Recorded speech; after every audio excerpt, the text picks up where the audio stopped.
સુરતમાં ડ્રગ્સ માફિયાને બચાવ કરવા માટે ભાજપના નેતાઓએ પોલીસ ઉપર દબાણ કર્યાનો ગોપાલ ઇટાલિયાનો આક્ષેપ। સુરતમાં આમ આદમી પાર્ટીના નેશનલ જોઈન્ટ સેક્રેટરી અને મહારાષ્ટ્રના રાજ્યના પ્રદેશ સહ પ્રભારી ગોપાલભાઈ ઇટાલિયાએ એક અત્યંત ગંભીર મુદ્દા પર પ્રેસ કોન્ફરન્સ કરી હતી।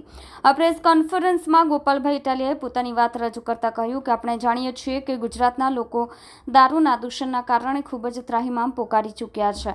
નકલી દારૂ અને બુટલેગરોનો ત્રાસ ખૂબ જ વધી ગયો છે। ગુજરાતના લોકો બુટલેગરોના ત્રાસમાંથી હજુ આઝાદ થયા ન હતા, ત્યારે હવે ભાજપના રાજ્યમાં ભાજપના લોકો દ્વારા ગુજરાતના લોકોને ડ્રગ્સના દૂષણમાં હોમવાનું કામ થઈ રહ્યું છે। દારૂની લડાઈ હજુ પૂરી નથી થઈ અને ભાજપના રાજમાં ડ્રગ્સનું પ્રમાણ વધે તો આપણા સૌ માટે ચિંતાનો વિષય છે।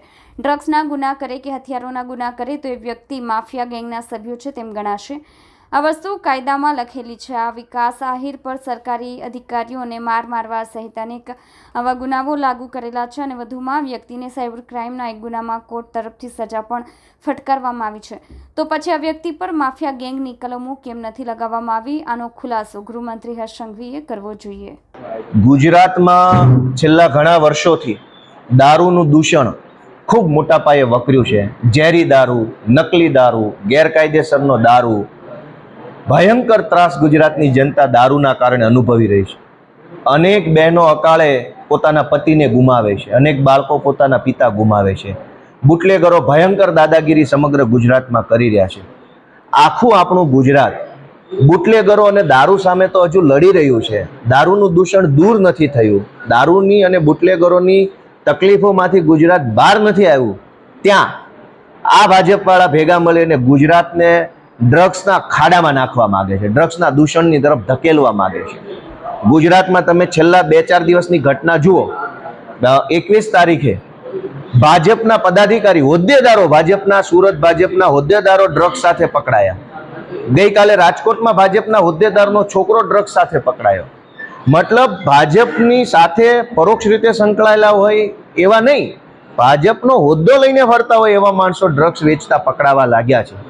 એ બતાવે છે કે ડ્રગ્સના ધંધામાં ભાજપના નેતાના હાથ નહીં, મોઢું નહીં, બધું જ કાળું છે। આજે સુરતમાં જે ડ્રગ્સ માફિયા વિકાસ આહિર નામનો હર્ષ સંઘવીનો મિત્ર પકડાયો, એને બચાવવા માટે કઈ અદ્રશ્ય ભાજપની શક્તિ કામ કરે છે એને લઈને એક પ્રેસ કોન્ફરન્સ છે।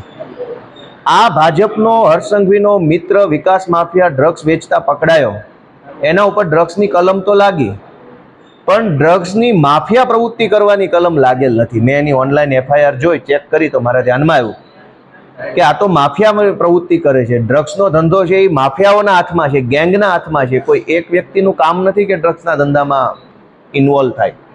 તો ડ્રગ્સનું આખું એક માફિયા લિંક છે, રાજસ્થાનથી આવે કે મધ્યપ્રદેશથી આવે, એક માફિયાઓની આખી ચેનલ છે। તો તમામ માફિયાઓને પકડવા માટેની માફિયાઓની ગેંગની કલમ શા માટે ન લગાડવામાં આવી? તો મેં મારી રીતે જાણવાની કોશિશ કરી તો એવું જાણવા મળ્યું કે ભાજપના કોઈ નેતાઓના ગુપ્ત આદેશથી કે ગુપ્ત આશીર્વાદથી કે ગુપ્ત સૂચનાથી કે ગુપ્ત ધાકધમકીથી કે ગુપ્ત દબાણથી આ ભાજપના ડ્રગ્સ માફિયા વિકાસ આહિર વિરુદ્ધમાં ગેંગની અને માફિયાની કલમ નથી લગાવી।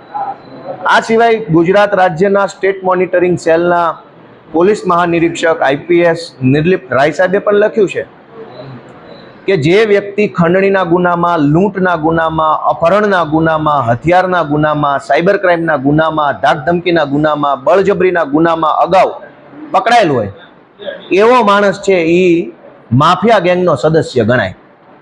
આ ભાજપનો હર્ષ સંઘવીનો મિત્ર વિકાસ આહિર છે એ અગાઉ અપહરણમાં પણ પકડાયો છે, હર્ષ સંઘવીનો મિત્ર અગાઉ લૂંટમાં પણ પકડાયો છે, હર્ષ સંઘવીનો મિત્ર અગાઉ અપહરણમાં પણ પકડાયો છે, હર્ષ સંઘવીનો મિત્ર અગાઉ બળજબરી